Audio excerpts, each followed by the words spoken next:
Nothing really affects comedy. People always need it. They need it so badly, and they don't get it. It used to be you would go home at the end of the day. Most people would go, oh, Cheers is on. Oh, MASH is on. Oh, Mary Tyler Moore is on. All in the Family's on.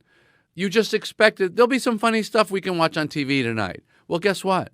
Where is it? Legendary comedian Jerry Seinfeld is about to rail on the wrong thing. This is the result of the extreme left and PC crap and people worrying so much about offending other people. Mm-hmm. When you write a script and it goes into 4 or 5 different hands, committees, groups, here's our thought about this joke, well, that's the end of your comedy. They move the gates, like in skiing. Yeah. Culture, the gates are moving. Your job is to be agile and clever enough that wherever they put the gates, I'm going to make the gate. A lot to take in here. First, the contrasting styles. You know, back in 2007, when I first started working at TYT, the roles were reversed. It was the Republican Party that was constantly criticizing comedians and trying to shut them down.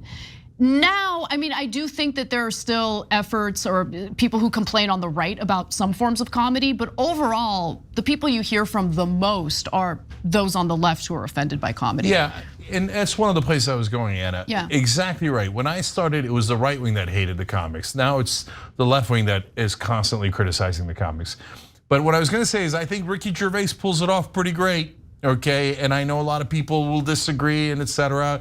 But he makes those jokes, but he makes it clear that it's a goddamn joke. Okay, get over yourself, and know that that doesn't mean that I hate you. Leading us off, our main flagship show here at TYT. The idea that there's less number of funny shows, and yes, on network television, I would say the comedy was better back in the day, and the reason is because there were no other options.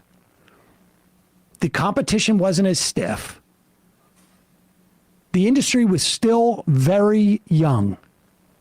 The number of people who had televisions was less. Much of them were highly educated, so you could have highly educated people who were coming from diverse backgrounds go in and write. Now it's just a pipeline from Harvard onto these sitcoms. But the idea that he's comparing, understand, the sitcoms he's talking about were on in the 70s, which was, incidentally, a very woke time coming out of the 60s. In the early 70s, a very woke time. I'm speaking as an old man.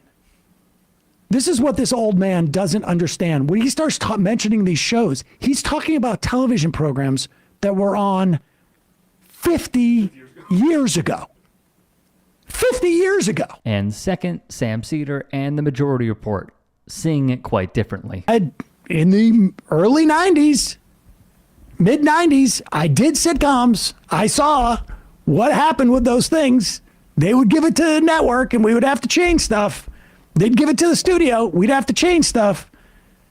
What he's talking about is complete fiction. Yeah. The idea that these committees have been set up for PC purposes. Now, he may think that the people who look at these things, the executives and the audience, has become more PC, which means their tastes have changed.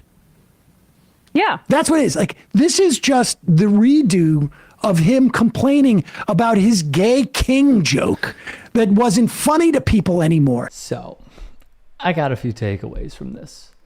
The first is, Seinfeld's show was never about pushing the boundaries or trying to be dirty with their jokes at all.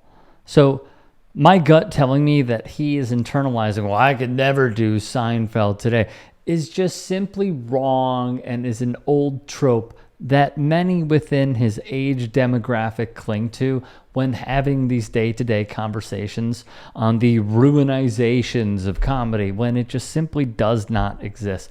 And to counter that, Larry David's run was the stuff of legends. It is one of my favorite shows. You cannot have a racier show than Curb Your Enthusiasm and people still not wanting it to go away. Which, by the way, Jerry Seinfeld was a part of in the finale. Sam hit on an important point as well, which is, dude is talking about MASH, All in the Family, and these shows were on nearly a half century ago, which leads me to believe the following. Guys like Seinfeld continue to cling to the golden era of television, which, by the way, is never coming back because of the evolution of our media. But he is pointing the finger at the wrong people. Jerry Seinfeld is pointing the finger at writers. He's pointing the finger at producers. He's pointing the finger at comedians for being too PC, instead of saying, hey, you want that golden era? Let's look at who is crushing what could be a golden era. It's the Suits. Instead of going after a writer for saying you're trying to be too PC, go after the billionaires that are ruining these shows and running these companies and taking your favorite shows off of streaming or just ending them completely. I truly believe we are looking at this, as in he, from the wrong lens. There are many reasons for our decay in media and a lot of comedic shows. This isn't one of them. I vehemently disagree with that. And he's laying the blame at the feet of people being too woke, which is wrong because, as Sam just told you, a lot of the shows that he's mentioning were very woke. Another tell is this. Those celebrating what Jerry Seinfeld is saying. Charlie Kirk minion Benny Johnson wrote above the video, comedy legend Jerry Seinfeld finally goes full blast on left's destruction of comedy. This moment is powerful. Serial conspiracy theorist Dinesh D'Souza wrote, Jerry Seinfeld on how the left destroyed comedy. One problem with the humorless activists in the camps and in the media is that they can't stand to hear anyone else laugh, least of all at them. Irony is dead. Elon Musk, whose Tesla factories have been sued for racial discrimination and segregation-like conditions, tweeted, make comedy legal again. Fox News' Sean Hannity spread the clip on his social media. Even Breitbart weighed in. He's right. They would write on their Twitter handle there, yet leave it to another one of my favorite shows. Co-creator, co-star of It's Always Sunny in Philadelphia, Rob McElhenney. He would see Seinfeld's words. And to be more specific, when he told The New Yorker, Kramer decides to start a business of having homeless people pull rickshaws because, as he says, they're outside anyway. Do you think I could get that episode on the air today? McElhenney trolled Seinfeld with a picture of, you guessed it if you know this show quite well, Rickety Cricket. Probably, he captioned with the accompanying photo. Genius. Genius. It feels like we carry the weight and words of legends. However, and the clip went viral, so the New Yorker obviously is basking in their own reflected glory.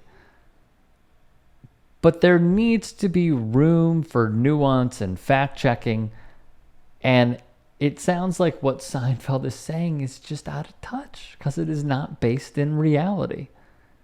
Now, Rolling Stone, and I want to credit the writer here, Miles Klee, also like Cedar, wrote of the committees that Seinfeld referenced. Right after giving the viral interview answer, Seinfeld admitted that he has never had his jokes killed in committees, as he's describing, and that Larry David, who just concluded his 24-year run of Curb, was never artistically constrained in that way either. Lastly, NPR's Eric Deggans would add, Jerry Seinfeld is not making a series for network TV today. I have interviewed Quinta Brunson, Queen, from Abbott Elementary. She is not experiencing that.